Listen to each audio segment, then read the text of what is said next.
Welcome to The Explainer. Today, we're diving into just a few words from the world of One Piece to see how they carry literally 800 years of history and are about to turn an entire world on its head. Let's get into it.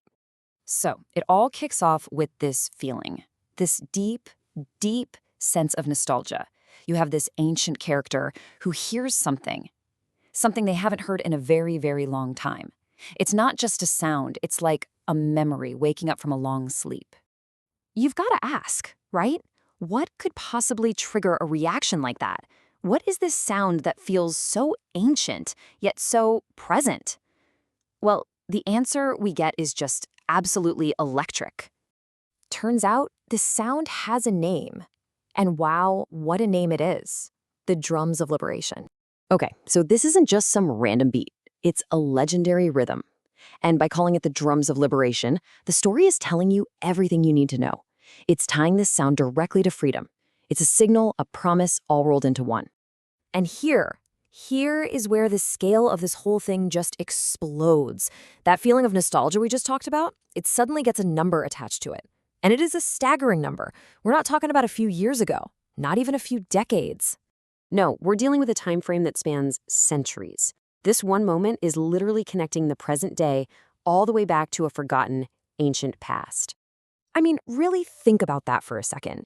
8 centuries, 800 years has passed since these drums of liberation were last heard. Generations have been born, lived their lives, and died without ever hearing the sound. Its silence has defined an entire age. So this single moment isn't just a moment. It's carrying the weight of 800 years of history. That's 800 years of silence, of waiting, of some unfulfilled promise just hanging in the air. The fact that the silence is now broken, it's a world-changing event, period. And this just opens up a flood of massive questions, doesn't it? What on earth happened 800 years ago that was so bad it silenced the sound of liberation itself? And what could its return possibly mean for a world that has learned to live without it?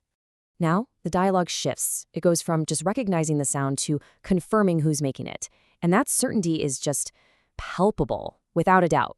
There's zero hesitation. The speaker knows exactly what this sound means. Someone is back. That absolute certainty leads us right to the climax of this whole thing. The mystery of the sound, the 800-year gap, it's all about to be answered with a single legendary name.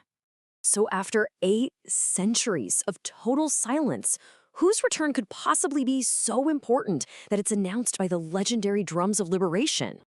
Joy Boy. It's a name that's only been whispered like a myth, a legend from 800 years in the past. So his return isn't just one person coming back. It's like an idea, a force of nature has returned to the world. See, Joy Boy isn't just some historical figure you read about in a book. He is basically a walking, talking prophecy.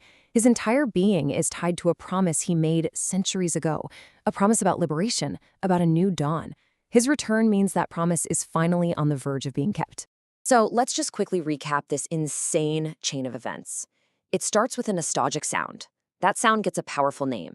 That name gets put into this massive historical context, 800 years of silence, all of it building to the rock-solid certainty that this legendary figure Joy Boy is back. You have to understand, the return of Joy Boy and the sound of these drums, that's not an ending. No way. That is the starting gun for a brand new era. So after 800 years of waiting, you're left with one huge question. What kind of change, what kind of liberation is this legend going to bring? The drumbeat has started, and nothing is ever going to be the same.